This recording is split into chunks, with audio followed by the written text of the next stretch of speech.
पश्चिम बंगाल में तृणमूल कांग्रेस पर कब्जे की लड़ाई तो जारी ही है। ममता बनर्जी गुट लेकिन इस वक्त बैकफुट पर है। ऋतव्रत बैनर्जी की अगुवाई वाला खेमा सारे दांव चल रहा है।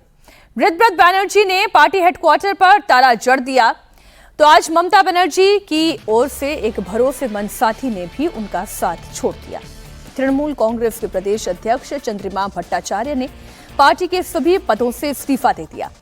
चंद्रिमा भट्टाचार्य ने ममता बनर्जी को चिट्ठी लिखकर अपने फैसले की जानकारी दी है। चंद्रिमा भट्टाचार्य को टीएमसी का राइट हैंड कहा जाता था।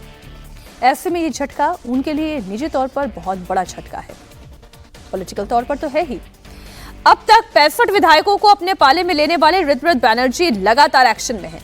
बागी खेमे ने पूरे मुख्यालय पर कब्जा कर लिया है। खुद ऋतव्रत बैनर्जी स्पॉट पर मौजूद थे।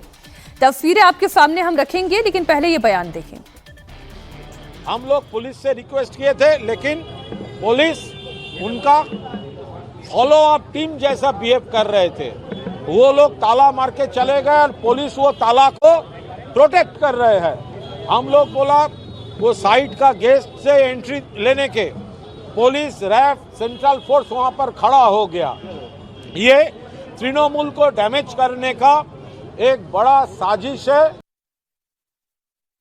पार्टी ऑफिस में अपने आए हैं, इसमें क्या है? हम तो यहाँ आते ही हैं। नहीं, पार्टी ऑफिस में आए हैं। चुनाव के बाद यहाँ पे एक नोटिस दिया गया था कि इसको जो है कि बंद कर देना चाहिए।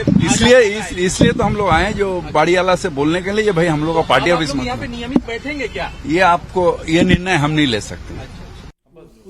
प्रोफेसर रागी जी, अपने ही पार्टी से ममता बनर्जी को बेदखल करने के जितने हथकंडे हो सकते थे वो सारे पॉलिटिकली आजमा लिए गए हैं।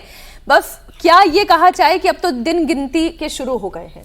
देखिए, आपने जो शब्द का प्रयोग किया उससे मैं सहमत नहीं हूँ। हथकंडे नहीं, या इसमें मुझे कोई हथकंडा नहीं दिखाई देता है। लोग टूटे हैं ममता बनर्जी के कारण।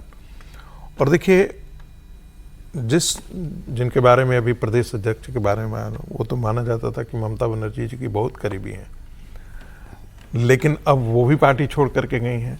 तो ऐसा तो है नहीं कि इन पर दबाव बनाया गया होगा या इनके पीछे सीबीआई या ईडी वगैरह लगा दी गई होगी।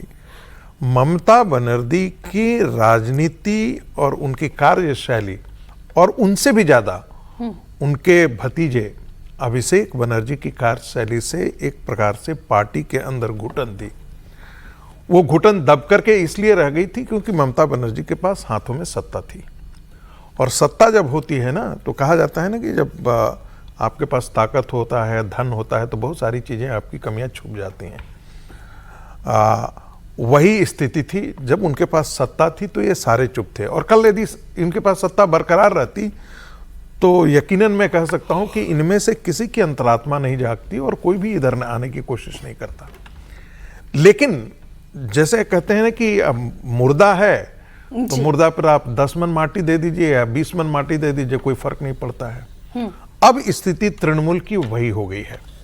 अब जो भी है ऊपर से आकर के एक कुदाल उठा रहा है और उस पर एक बोरा एक मिट्टी रख करके चला जा रहा है।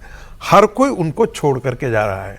तो अब स्थिति ये है कि जब आपके मुख्यालय पे ताला लग गया है, आपके डिस्ट्रिक्ट के पदाधिकारी आपके साथ छोड़ करके चले जाते हैं, ब्लॉक के पदाधिकारी आपके साथ छोड़ करके चले जाते हैं, सांसद छोड़ करके चले जाते हैं, तब आपके पास जस्टिफिकेशन के लिए कुछ बच नहीं जाता है। एक और बात, चुनाव आयोग में जो पेपर सबमिट किया गया है जी, लग रहा है कि जैसे 3 साल के अंदर चुनाव कराना आवश्यक था, अब वो हुआ ही नहीं है।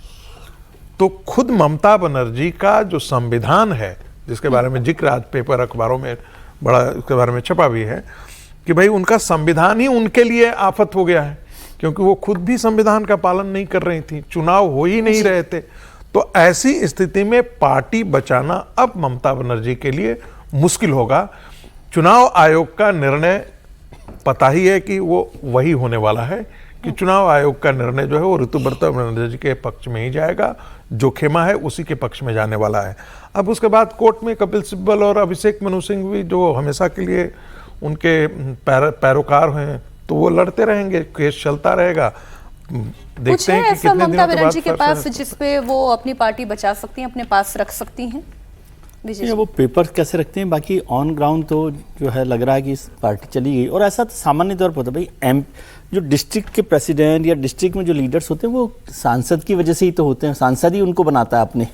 जी। मतलब पार्टी में भी हो तब भी मान लो ममता जी ने बनाया तो वहाँ जो सांसद होगा, जो विधायक होगा, उसी के कहने पर सुनने पर बनाएगा, तो वो लोग जाएंगे ही, उसमें कोई ऐसी बहुत बड़ी बात नहीं है।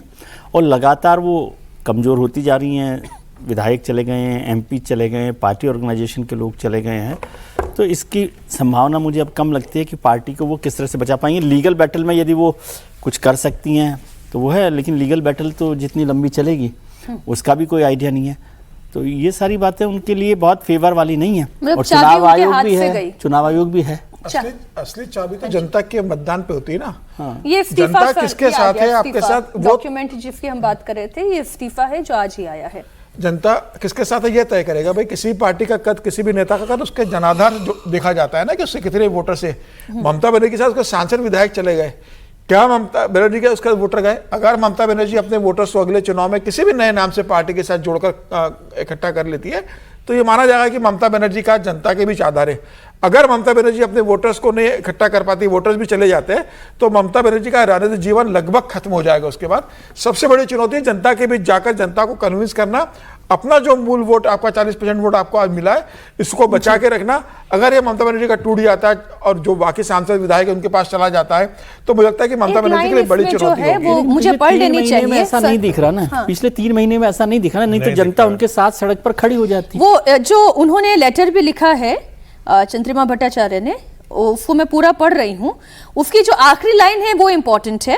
वो कह रहे हैं, at the end I would like to state that I have highest regard for you and will remain ever respectful to you. ये उन्होंने आखिरी लाइन लिखी है, लेकिन बाकी इस्तीफे के जो एक औपचारिक बात होती है वो सारी बातें इसके अंदर है। इसका मतलब ये है कि एक नाराजगी पार्टी में हमेशा से रही है, या यूं कह लें कि काफी समय से रही है, जिसे ममता बनर्जी ने नजरअंदाज किया। और वो भी शायद ये मानकर चल रही थी कि सरकार में वो हमेशा के लिए आ गई हैं, लेकिन इंडिस्पेंसिबल तो कोई भी नहीं होता है। दुर्योधन के कारण ही तो पूरा महाभारत हुआ था और पूरा जो है वो कौरव वंश समाप्त हुआ था। जी। तो जब भी आप आंखों पर पट्टी बांध लेंगे और धृतराष्ट्र बनेंगे तो वही होगा जो हुआ है ममता बनर्जी के साथ।